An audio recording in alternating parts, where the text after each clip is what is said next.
Hi everyone and welcome back. So in this video we are going to talk about the security aspects with the NestJS. So we are building a basic skeleton of NestJS maybe with AI in 5 minutes, and then we will try to understand what all security aspects we can add to make our application secure. So it won't take much time. We will try to understand all these authentication authorization logics. We are going to cover in a separate dedicated video where we will talk about token based authentication, session and a cookie based authentication. Here, for now, we will just talk about what all security aspects we can add on to our Nest.js application. So this is the application which we have built with simple AI, which contains just a simple bare bone building blocks, which has a common modules, config module, and inside app module we are using type ORM. We are using simple Postgres database to connect config module, user entities controller. This setup is easy. If you already know how to set up this, you can just skip this thing.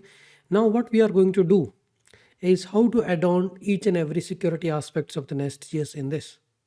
So first of all, why security matters, right? Because the 90% backend breaches happen due to the misconfiguration, revealing the secrets, JWT misuse, authentication failure and all, right? Missing validation, injection and all. So what we should always take care of that is we should use JWT best practices, role-based authorization or RBAC, ABAC, access-based control or role-based access control, rate limiting your APIs, helmet, security, CSRF, cross-origin request sharing, validating your input before processing anything. All these checklists we should always take care. So what is authentication versus authorization? Authentication, user logs in, you give the token, right? So authentication is who you are. That means you hold a valid username and password. Authorization is what you can do once you log in and try to access the application. So JWT, we will talk about token based, session based, cookie based authentication, and there we will see what kind of JWT architecture we should follow. We should always have a short lived token. We can have a refresh token, access token. So you do the login, you get the access token and the refresh token. Refresh access expire, you refresh the token and you got a new access, right? Common JWT mistakes we do is same secret access configured, 24-hour access, long period validity of a token, right?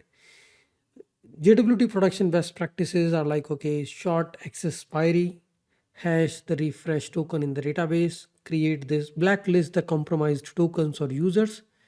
Role-based access control, you can actually assign the role for each and every user session so that once they come back with the token, we should be able to identify their roles and allow or prevent them from accessing the resources. Role-based access control hard to scale. Too many roles you should not be able to manage, right? So solution is a permission-based system with the role-based. I used RBAC, ABAC combined role-based. I assign the role admin, and then even in the admin, what all things he can do. Either he can do user create, profile update, or maybe some of them, right? So roles, permissions, and resources.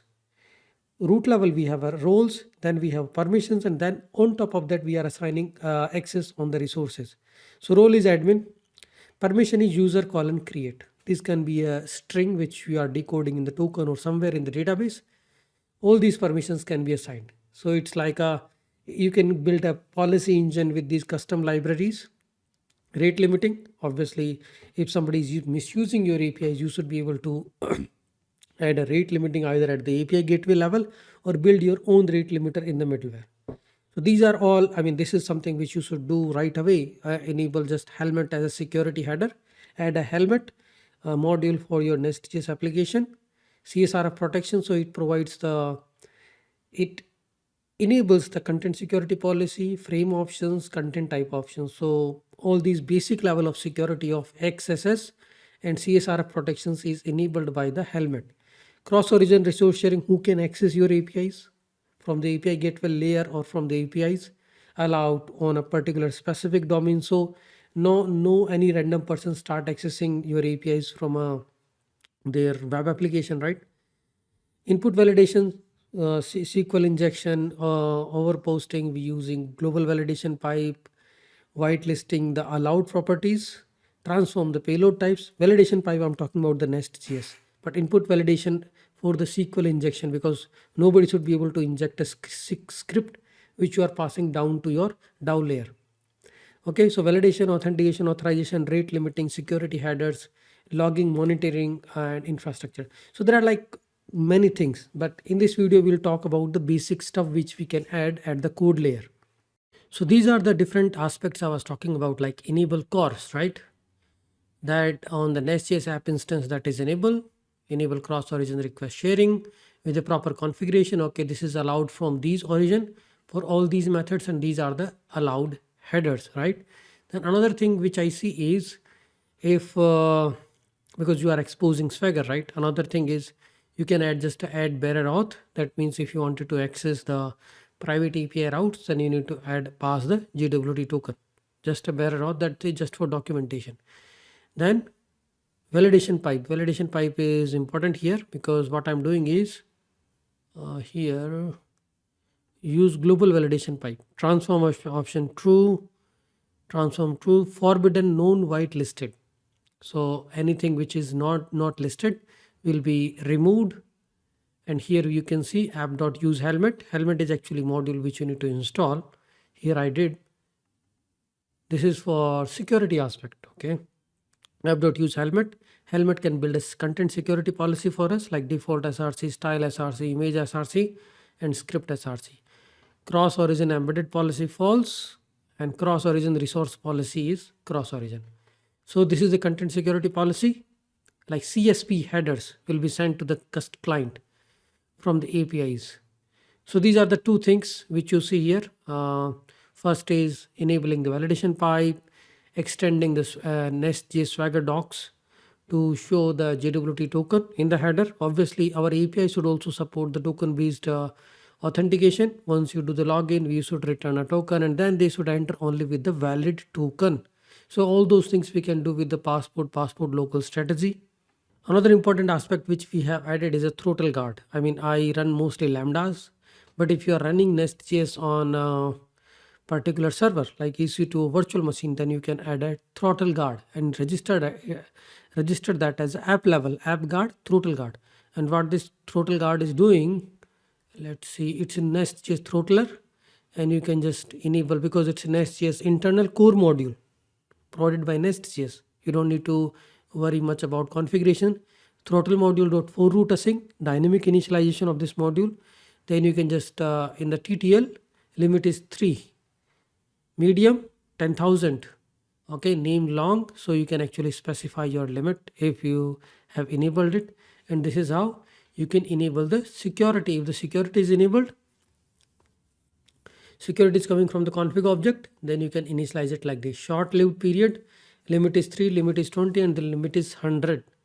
I think that is in the millisecond, 1 second 3, 10 second 20, and I think 1 minute 100 request.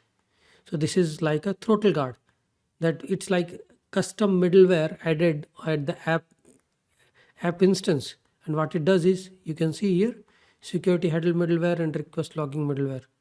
Security handle middleware is middleware which is sending some custom headers to the response object. I mean, that is also done by the helmet. I mean, the content security policy and all these things we have added, but you can also do it with this. So all the API response will have this X content type option. No MIME sniffing is disabled. X frame option is deny. That means your iframe, embedded iframe cannot make a HTTP request to this because we are sending the response header X frame option deny. XSS protection 1, referrer policy, strict origin when cross origin. Okay. So, and it is removing this header X powered by.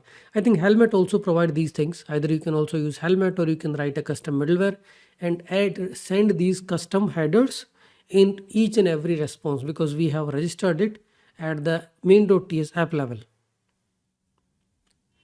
Right in the app module, where is my app module? Logging middleware and security header middleware.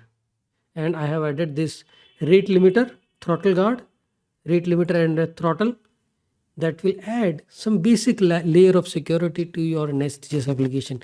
Now, apart from that, like token based session and cookies, that is a separate aspect, how you can secure your APIs, how to generate a token, how to manage their expiries, refresh token, access token, and all those things.